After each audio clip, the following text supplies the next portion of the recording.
What's going on, Fresh Takers? We are back with another review, and this review is going to be very exciting because I've been waiting for this one. And this review is going to be Thunderbolts. Let's get into it. All right, so all right, where do we begin with Thunderbolts?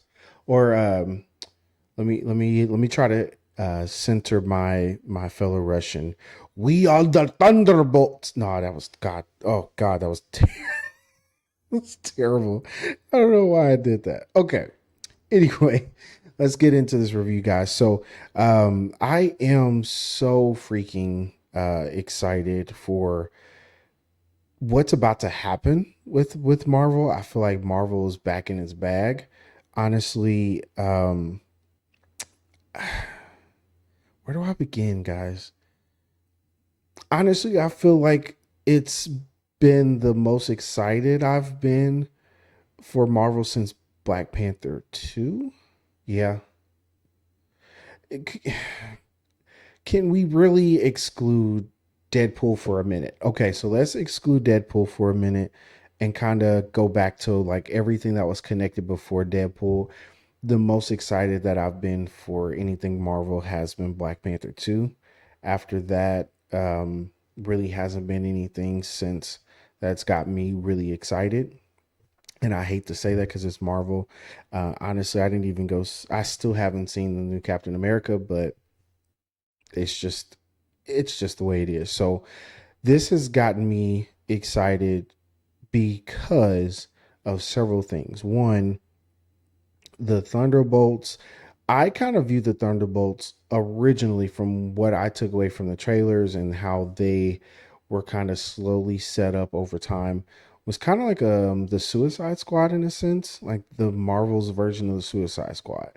But the more that I actually watch the movie, they are kind of they're kind of their own thing, but also they could pass for the Suicide Squad, but they really are still different.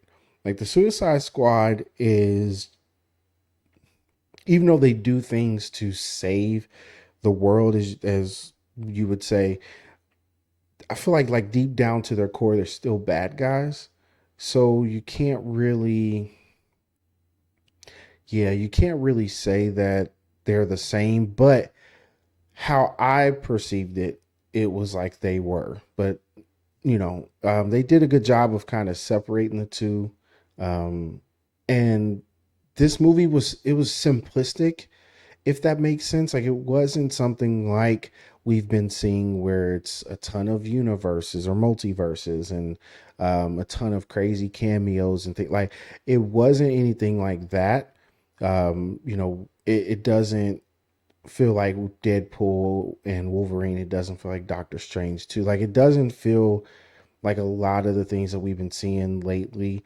This has been kind of the culmination of several mini stories into one big story for a new group, which is really cool to see. I don't think we've really seen anything like that since Guardians, because Avengers came first. So we haven't really seen anything like that since Guardians, even though Guardians, we really didn't know exactly who everybody was.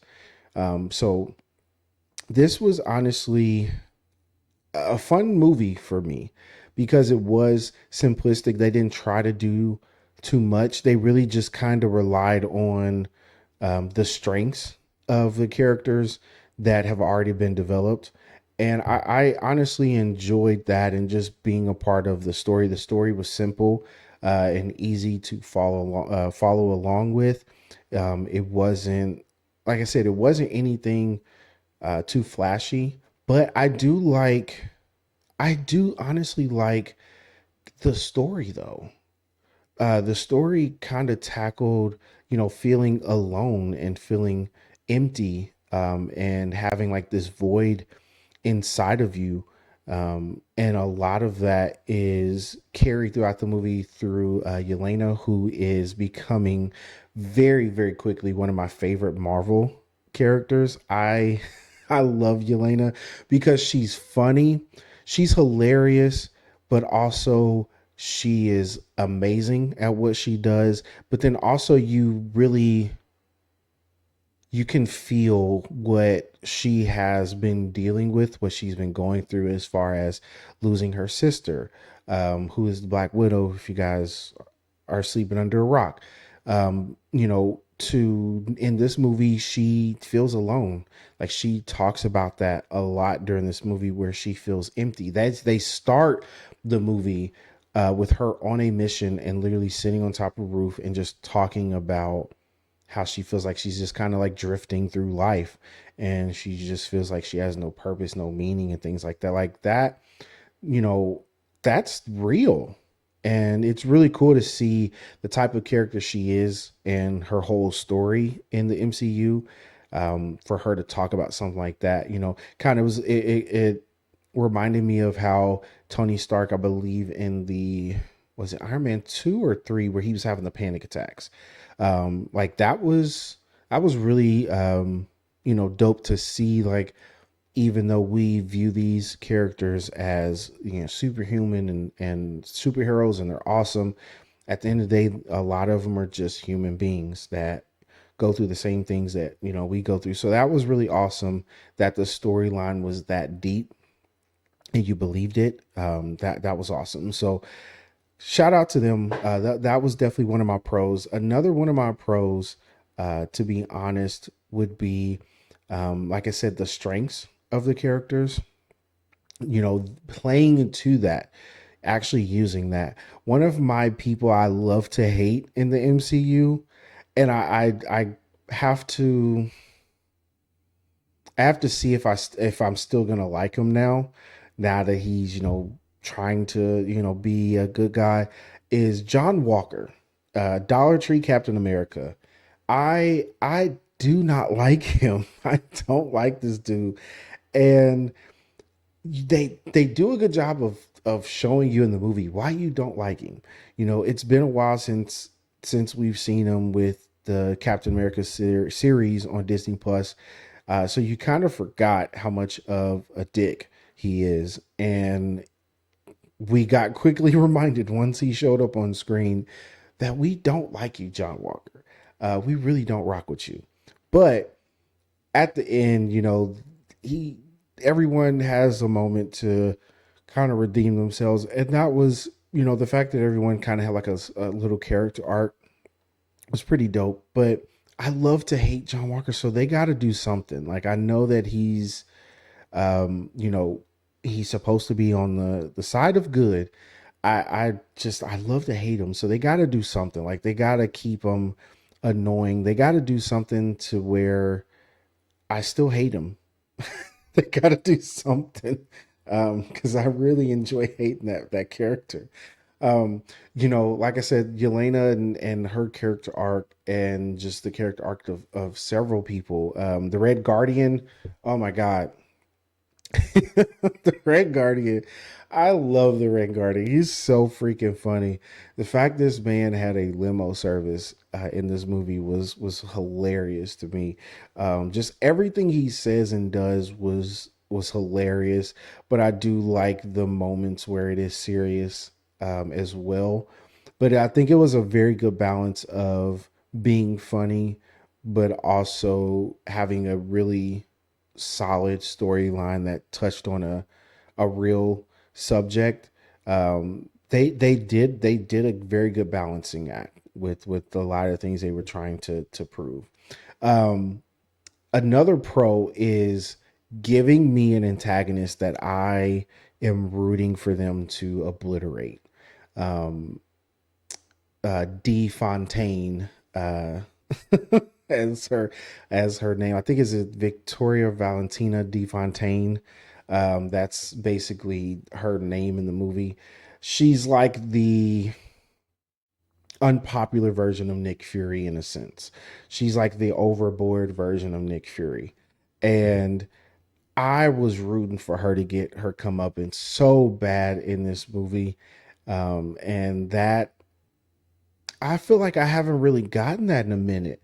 Like I can't think of the last time I had a movie where I was like legit like I can't stand this person and I'm rooting for whatever punishment, whatever payback, whatever revenge comes.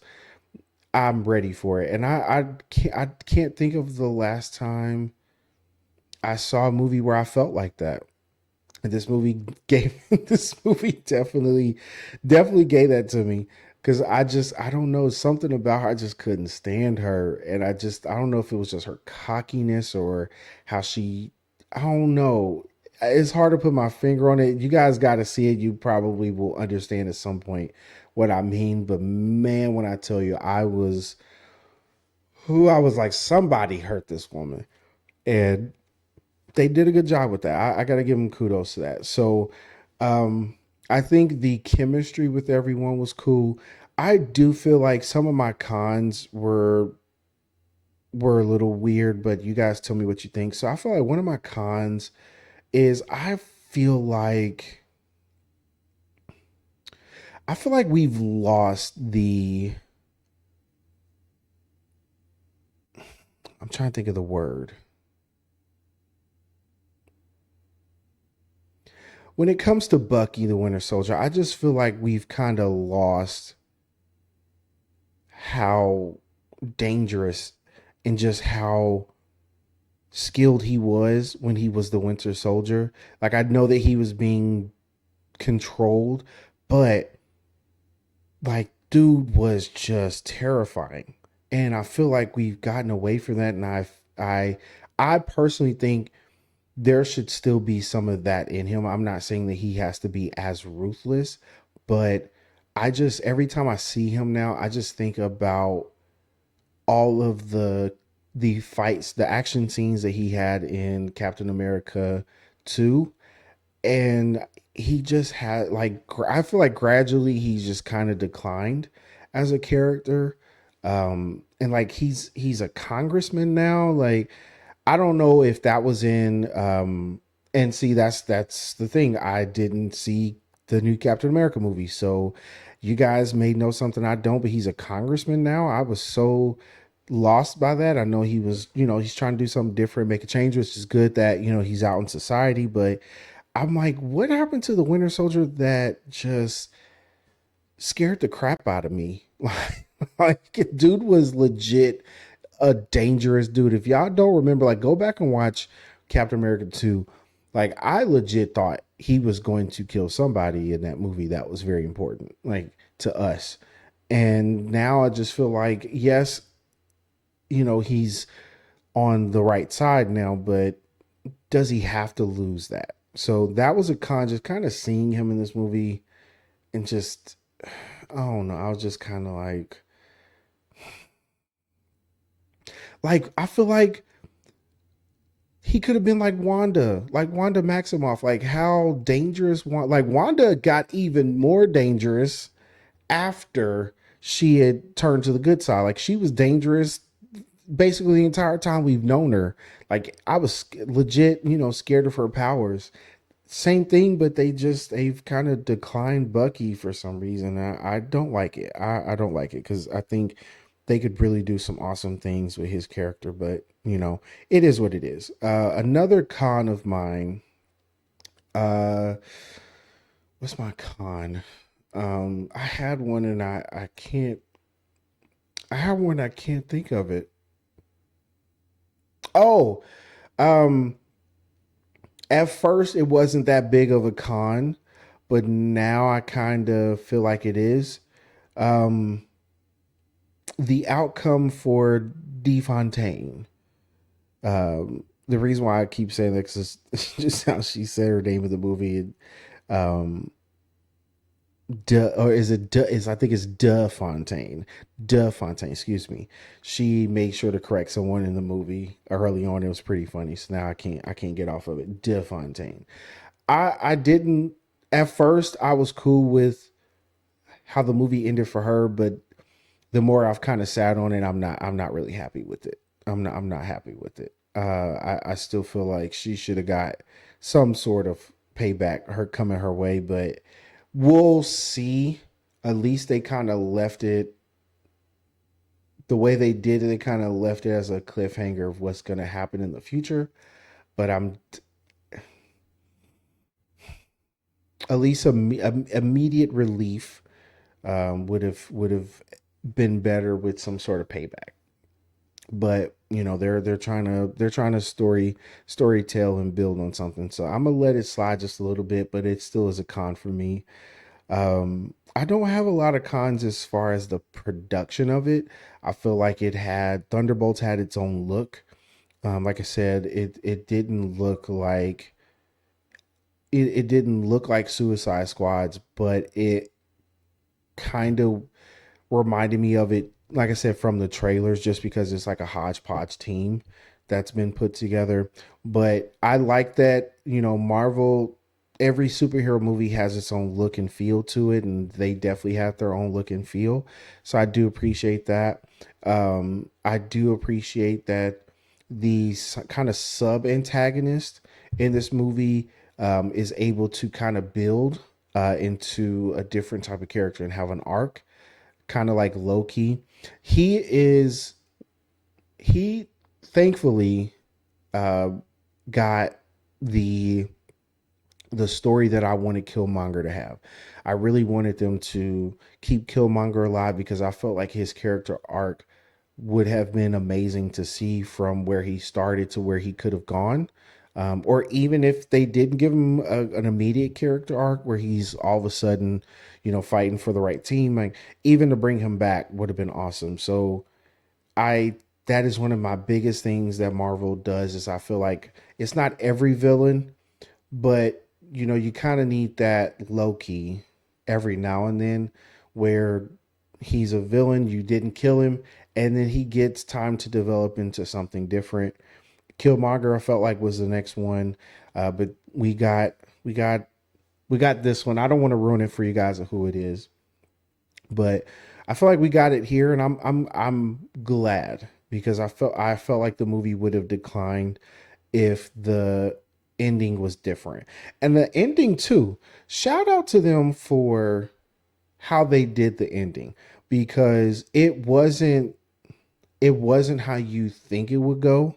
Being the characters they have in this movie, you think that the ending would be they're going to literally pulverize, shoot, beat down, kill, whatever, to the antagonist to win. But it was a whole different type of ending that I did not see coming in. I really enjoyed. I really enjoyed that. So shout out to Marvel because the even the way that they ended it, it went towards how deep that storyline, the meaning of the storyline is, and you guys will catch that. So it's really dope, and I really like that it wasn't like something where they destroyed half a city or something like that, and it's like this huge cleanup and recovery because that's one of the cons. So that's one of the cons I had. I want you guys to pay attention towards the climax. I want you guys to watch this when you go see Thunderbolts because it will make you laugh like I did because I had like a funny fan theory of my own. So towards the climax when the Thunderbolts get to New York, they you see it in the trailer, so I'm not ruining anything, but they literally crash a truck into a building. And so when they crash the truck, if you look in the background on the street and the sidewalks, there are still cars just going by at a normal pace, a normal speed. There's people just walking on the sidewalk just like nothing happened. And it's the funniest thing to me because in my head I was like, has that much happened in Marvel, in New York, and just in life in general that now stuff like this doesn't even phase everyday people? I was really like, these people are just walking by, and there's even a point where the Thunderbolts walk outside and they're all in their costumes in the sidewalk, and people are just walking by them, and just walking, not looking at them like, oh, this is completely normal. We see this every day, and not like I don't know how far ahead timeline they are because they keep skipping, like I think the snap was like 5 years later, and it like so they just time, like I don't know how long people have been used to this, but it was just funny to see people walking around like, oh, I'm used to it. And I don't know if the directors did that on purpose or if it's just by happenstance, but It legit. I went to the movie theater, saw this with Dom, and it legit. He was kind of looking at me like, "Why are you laughing? Like nothing's funny is happening right now." But I just was left because I was like, nobody in the background is phased at any of this happening at all, and it just, God, that was so good. That made me laugh. So you guys definitely have to pay attention to that part because it legit was when Thunderbolts comes out in streaming, I legit cannot wait to watch it again just for that part. Just for that part, I cannot wait to watch. But anyway, moving on. So I would say I had a lot more pros than I had cons. So it legit was a solid movie. I'm not going to sit here and try to find reasons to crap on it. I had, my reasons that I felt like it wasn't, you know, great, but I have my reasons why I think it was really solid. So, um, when it comes to this movie, legit, I would say to give it a rating, I would give it a 7.7. I'll give it a 7.7. I feel like, it definitely was a good movie. It's not an 8. It's not Sinners. It's definitely not Sinners. Sinners right now, as far as all the movies I've seen for the year, that is so far, that's up there. It's up there. It's definitely up there. Number one right now. So this did a great job. I think for what they were supposed to do, I'm not going to spoil as bad as I want to. Definitely, I want you guys to make sure that you stay for the entire time because the end credit scene is going to flip you out if you haven't seen already. I know people like to post that stuff and ruin and spoil as soon as it comes out. So, if you have not seen the end credits, when the movie's over, be patient because it definitely goes through them credits. You're gonna have to sit through and watch all them credits, but definitely make sure you watch the end credits because yeah, it revealed a lot for me. It revealed a lot for me, and I had to kind of fill Dom in on that part of why I was. It was like you were being real ghetto right now, and you're yelling, and I'm like, it's only like six of us in here, so I think we're okay. But it was a good end credit scene. I definitely think it's up there for me as far as end credit scenes because of what it's setting up right now, and the potential it has. So yes, definitely watch it from beginning to end, even after the credits. So that's my review for Thunderbolts, guys. I really enjoyed it. I want you guys to go see it. I wanted to try to get this out as soon as I could, but yeah, I do appreciate you guys watching. Shout out to Dom. Dom, is a busy man. He has the schedule of a celebrity. So it's for the foreseeable future, it is going to be kind of hard with his schedule to get him on, but he's still part of the show. We love Dom. Shout out to Dom. He's not going anywhere. That's my guy. It's just right now his schedule and everything he's dealing with in life because adulting is hard. His schedule right now is just not the greatest. So shout out to Dom. I did get to at least enjoy him coming with me to see the movie. So shout out to him, but shout out to you guys. I love you guys. You guys are always awesome to me. And one thing I need you to do before I end this, I need you guys to like, share, and subscribe. Like the video, share the video, subscribe to the channel. I appreciate all the love. Go follow me on all the social medias. We're on TikTok, Instagram, Facebook. You guys know the drill. But I definitely love you guys. I hope you guys are being safe out here, man. Hopefully the the movies are treating you well. The reviews are treating you well. But I love you guys. I will talk to you guys at another time. Peace.